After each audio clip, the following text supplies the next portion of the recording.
শ্রী কৃষ্ণায় নমঃ। ভগবদ্গীতা ও ভগবদ্গীতার জ্ঞান নিয়ে অসংখ্য মানুষ আলোচনা করেছেন। কি এই গীতার বিশেষত্ব? গীতার বিশেষ হল ভগবান শ্রীকৃষ্ণ, বাকি সব নিমিত্ত মাত্র। গীতাতে কি গুরুত্বপূর্ণ কথা আছে যা সময়ে সময়ে মানুষের সঠিক মার্গদর্শনের সহায়ক হয়ে উঠেছে। সাধারণ কথায় বললে গীতা এক উত্তর। জীবনের সঙ্গে সম্পর্কিত এমন কোনো প্রশ্ন নেই যার উত্তর শ্রীকৃষ্ণ গীতাতে দেননি। ভগবদ্গীতায় 18টি অধ্যায় আছে, প্রতিটি অধ্যায় বেদ ও উপনিষদের সার। বন্ধু, গীতাকে বেদ ও উপনিষদ ভেবে ভয় পাবেন না।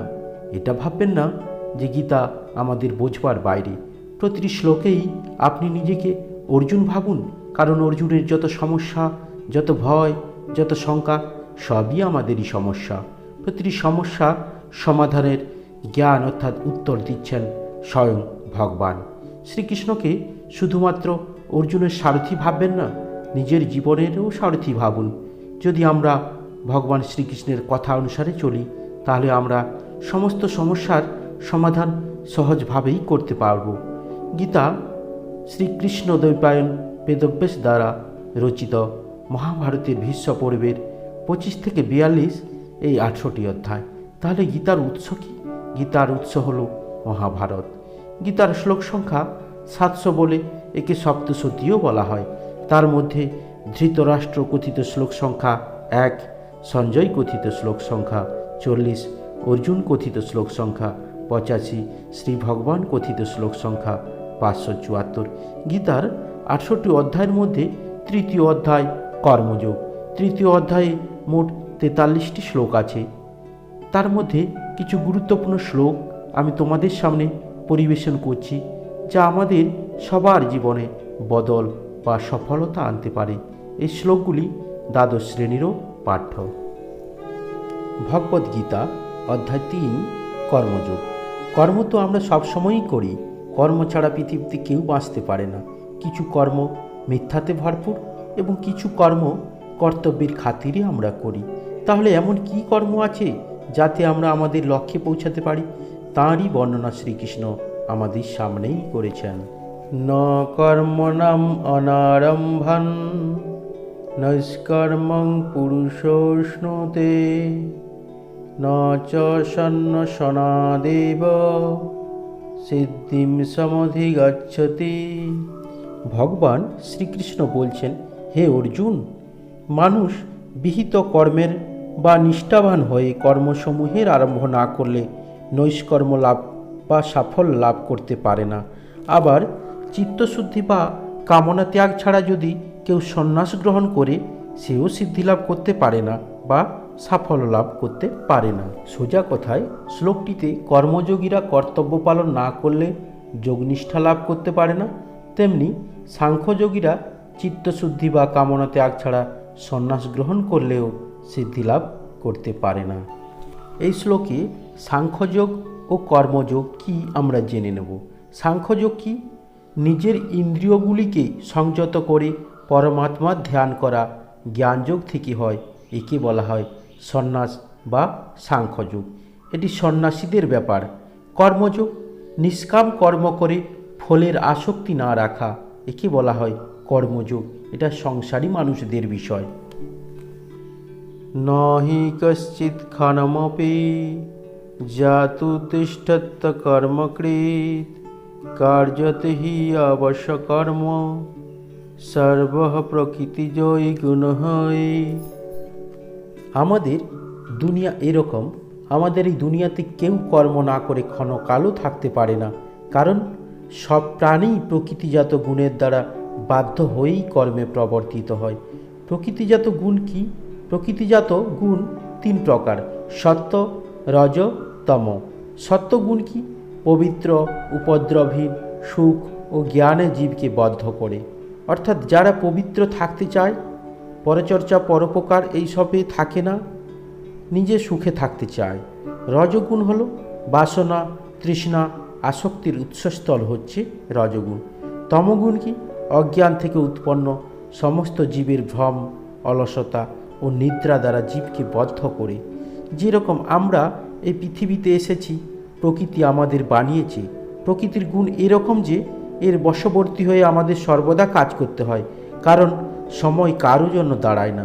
যতক্ষণ শ্বাস আছে ততক্ষণ কর্মও আছে। এই জন্য এটা আবশ্যক প্রকৃতির এই তিনটি গুণকে বুঝতে হবে এবং বুঝেই কর্ম করতে হবে। কর্মেন্দ্রিয়াণি সংযম্য ইয়স্তে মনসা শরণ ইন্দ্রিয়ার্থন বিমূঢ়াত্মা মিথ্যাচারঃ স উচ্যতে। যে ব্যক্তি শুধু দেখানোর জন্যই কর্মেন্দ্রিয়গুলোকে সংযত করে, অর্থাৎ বাহ্যিক দিকটি সংযত করে, কিন্তু অন্তরিন্দ্রিয়গুলির ভোগের বিষয় মনে মনে অনবরতই স্মরণ করে। সোজা কথায় বললে, কোনো মানুষ লোকলজ্জায় কোনো সুন্দরের স্পর্শ থেকে বিরত থাকে, কিন্তু মনে মনে সে সেই সুন্দরেরই চিন্তা করতে থাকে অনবরত। আবার দেখা যায় অনেকে উপবাস করে, সে উপাদেয় খাদ্য খেলো না, কিন্তু সেই খাদ্যের কথা চিন্তা করতে লাগলো কিছুক্ষণ। এটা কি উপবাস হলো? এটাকে কি ব্রত বলা চলে? এইসব ব্যক্তিই মূঢ়। অনেক সাধু সন্ন্যাসীকে আপনি দেখবেন যে বলে, আমি দুনিয়ার সমস্ত লোভ বাসনা ছেড়ে দিয়েছি, কর্মকে ত্যাগ করেছি, কিন্তু তার মনে এখনও লোভ লালসা আছে। শ্রীকৃষ্ণ এদেরকেই মিথ্যাচারী ও ভণ্ড বলেছেন। সোজা কথায় বললে, আপনি যদি নিজের ইন্দ্রিয়কে বশে রাখতে না পারেন, তাহলে সুস্বাদু খাওয়ার, রূপসী নারী, অর্থের লোভ ও লালসা এবং ছোট বড় বাধা আপনাকে আপনার কাজে বাধা দেবে। এই শ্লোকে কর্মেন্দ্রিয় কি আমরা জেনে নেব। 5টি কর্মেন্দ্রিয়: বাক, পানি, পাদ, পায়ু, উপস্থ। এবং জ্ঞানেন্দ্রিয় বা অন্তরেন্দ্রিয় কি? জ্ঞানেন্দ্রিয় বা অন্তরেন্দ্রিয় 5টি: চক্ষু, কর্ণ, নাসিকা, জিহ্বা ও ত্বক। ইয়ত ইন্দ্রিয়াণি মনসা নিয়ম্য আরভ্যতে অর্জুন কর্মেন্দ্রিয়ৈ কর্মযোগম আসক্তঃ সঃ বিশিষ্যতে। ভগবান শ্রীকৃষ্ণ বলছেন, হে অর্জুন, যে ব্যক্তি সত্যবাদী বা বিবেকযুক্ত মনের দ্বারা জ্ঞানেন্দ্রিয়গুলিকে সংযত করে কর্মেন্দ্রিয়ের মাধ্যমে কর্মযোগ আরম্ভ করেন, তিনিই শ্রেষ্ঠ রূপে বিশেষিত হন। সহজভাবে বললে, যে ব্যক্তি সত্যিই কর্মযোগ পালন করেন, শ্রীকৃষ্ণ তাকে নির্দেশ দিচ্ছেন ইন্দ্রিয়কে তো সংযত করতেই হবে, সঙ্গে সঙ্গে ওই ইন্দ্রিয়গুলির কোনো বিষয়ের প্রতি আসক্তি রাখা চলবে না, তাকেই কর্মযোগ মানা যাবে। ইন্দ্রিয়কে বশে রাখতে পারলে মানুষের পক্ষে সব কিছুই সম্ভব। কোনো রকমের বাধা বিপত্তি আপনার কাজকে অসফল করতে পারবে না। নিয়তম কুরু কর্মত্তম কর্মজয়ঃ কর্মণঃ শরীরযাত্রাপি চ তে না প্রসিদ্ধেত কর্মণঃ। শ্রীকৃষ্ণ বলছেন, হে অর্জুন, সর্বদা বিহিত কর্মের অনুষ্ঠান করো। কর্ম না করার থেকেই কর্ম করাই ভালো, কারণ কর্ম না করলে তোমার শরীর যাত্রা বা শরীর ধারণও সম্ভবপর হবে না। সোজা কথায় বললে, কর্ম না করলে মানুষের পক্ষে শরীরকে টিকিয়ে রাখাই মুশকিল হয়ে পড়ে। যেমন খাওয়া দাওয়া, খেলাধুলা, ঘোরাফেরা, শোয়া বসা প্রভৃতিও তো কর্ম। এগুলো না করে কি বেঁচে থাকা সম্ভব? সুতরাং কর্ম যেহেতুই করতে হচ্ছে, তাহলে কর্তব্য কর্ম করাই শ্রেয়। অতএব তুমি অস্ত্র তুলে নাও, যুদ্ধ করো, কর্ম করো। সহজভাবে বললে, কর্ম তো অনেক আছে, তার মধ্যে তোমার জন্য যে কর্ম নির্ধারিত হয়েছে তা কর্তব্য কর্ম বা নির্ধারিত কর্ম। নিজের মর্জিতে কোনো কর্ম নির্ধারণ করলে তা নির্ধারিত কর্ম বা কর্তব্য কর্ম নয়। ক্ষত্রিয়দের উচিত যুদ্ধ করা। যে কর্ম যার জন্য নির্ধারিত হয়েছে তা কর্তব্য মনে করে পালন করতে হবে। সমাজ ও দেশের মঙ্গলের জন্য যে কর্ম তোমাকে দেওয়া হয়েছে সেটি তোমার নির্ধারিত কর্ম বা কর্তব্য কর্ম। শ্রীকৃষ্ণ অর্জুনকে বলছেন, তস্মাৎ আসক্তঃ সততম কার্যং কর্ম সমাচর আসক্তঃ হি আচরণ কর্ম পরম আপ্নোতি পুরুষঃ। হে অর্জুন, এই জন্য লাগাতার কর্মের প্রতি আসক্তি না রেখে, অর্থাৎ অনাসক্ত হয়ে কর্ম করো।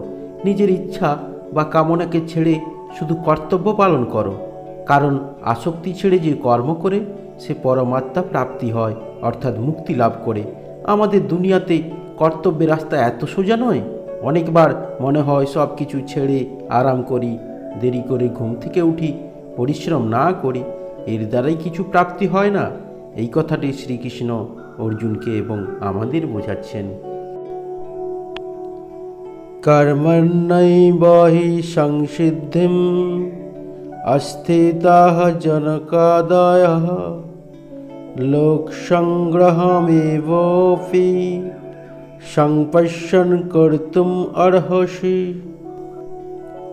হে অর্জুন, জনক প্রভৃতি রাজর্ষিরা নিষ্কাম কর্ম করেই মোক্ষ প্রাপ্ত হয়েছিলেন। সুতরাং লোক কল্যাণের নিমিত্ত তোমারও নিষ্কাম কর্মের অনুষ্ঠান করা উচিত। এই শ্লোকে লোক সংগ্রহ পদের অর্থ মানুষকে অসৎ পথ থেকে নিবৃত্ত করা এবং সৎ পথে বা স্বধর্মে প্রবর্তিত করাই হল লোক সংগ্রহ। অতএব আপনি যদি ভাবেন জীবনের মূল্য আছে, এই বেকার জীবনকে ছেড়ে কিছু করতে চান, তাহলে কোনো কিছুর প্রতি আসক্তি না রেখে কর্ম করাই উচিত। নিজের কর্তব্যকে সম্পূর্ণরূপে পালন করা উচিত। ইয়ৎ ইয়ৎ আচরতি শ্রেষ্ঠা তত্তৎ এব ইতরঃ জনঃ স ইয়ৎ প্রমাণম কুরুতে লোকঃ তৎ অনুবর্ততে। ভগবান বলছেন, শ্রেষ্ঠ ব্যক্তি যা যা আচরণ করেন, সাধারণ মানুষ সেই পথেই চলেন। তিনি যা প্রমাণ করেছেন, সাধারণ মানুষ তাঁরই অনুসরণ করেন। সহজভাবে বললে, লিডার যিনি হন তিনি আগে আগে চলেন, বাকি সব পেছনে পেছনে। লিডার এক হয় কিন্তু ফলোয়ার অনেক। আপনি কি করবেন, কি হতে চাইছেন, লিডার না ফলোয়ার, আপনিই ঠিক করুন। ন মে পার্থস্তি কর্তব্যম ত্রিষু লোকেষু কিঞ্চন নানব্যপ্তম অব্যপ্তব্যম বর্তেব চ কর্মণি। জগতের পালক পিতা ভগবান বলছেন, হে অর্জুন, ত্রিলোকে আমার কোনো কর্তব্যই নেই। এমন কোনো বস্তু নেই যা আমার অপ্রাপ্তব্য, তবুও আমি কর্ম করেই থাকি। বন্ধু, শ্রীকৃষ্ণের থেকে বড় লিডার কেউ নেই, তবুও তিনি কর্ম করে চলেছেন। সবাই আমরা শ্রীকৃষ্ণকে ফলো করি। যদি লিডার কিছু না করে তাহলে মানুষ সব কাজ বাজ ছেড়ে দেবে। সুতরাং ভগবান শ্রীকৃষ্ণের কাছ থেকে শিক্ষা না নিয়েই যদি কর্ম করি তাহলে আমাদের বড় বড় অনর্থ হতে পারে। ইয়ে মে মতম ইদম নিত্যম অনুতিষ্ঠন্তি মানবাঃ শ্রদ্ধাবন্তঃ অনুসুয়ন্তঃ মুচ্যন্তে তে অপি কর্মভিঃ। জীবনের মানে হচ্ছে মুক্তিলাভ, মোক্ষলাভ বা সফলতা লাভ। ভগবান বলছেন, যে সকল মানুষ আমার বাক্যে বিশ্বাস করে এবং তার উপর কোনো দোষ আবিষ্কার না করে আমার মতকেই অনুসরণ করে, তারাও কর্মবন্ধন থেকে মুক্তি লাভ করে। সুতরাং ঈশ্বরের প্রতি কোনো রকম দোষ দৃষ্টি না রেখে সর্বদা ঈশ্বরের প্রতি ভক্তি ও শ্রদ্ধা রেখে নিষ্কামভাবেই কর্তব্য কর্ম পালন করলেই মোক্ষলাভ, মুক্তিলাভ বা সফলতা লাভ সম্ভব। শ্রেয়ান স্বধর্ম বিগুণ পরধর্মাৎ সুঅনুষ্ঠিতাৎ স্বধর্মে নিধনম শ্রেয় পরধর্ম ভয়াবহ। ভগবান বলছেন, নিজ ধর্মে গুণ না থাকলেও এবং পরধর্ম সর্বাঙ্গ সুন্দরভাবে অনুষ্ঠিত হলেও সেই পরধর্ম থেকে নিজের ধর্মই শ্রেষ্ঠ। অতএব নিজের ধর্মে মৃত্যুও মঙ্গলজনক, পরধর্ম সকল সময়েই ভয়জনক। অতএব শ্রীকৃষ্ণ আমাদের বলছেন, নিজের ধর্মের জন্য যদি মরতেও হয় তাহলেই ভালো। ধর্ম বলতে এখানে নিষ্কাম কর্তব্য কর্মের কথা বলছেন। আপনারা আবার ধর্ম বলতে অন্য কিছু বুঝবেন না। দ্বাদশ শ্রেণীর সিলেবাস অনুযায়ী কর্মযোগের এই শ্লোকগুলির আলোচনা এখানেই শেষ হলো। পরবর্তী ভিডিওতে এখান থেকে পরীক্ষা উপযোগী সংক্ষিপ্ত প্রশ্নোত্তরের আলোচনা থাকছে। ভিডিওটি দেখলে অবশ্যই উপকৃত হবে। সবশেষে সবাইকে শুভকামনা জানাই।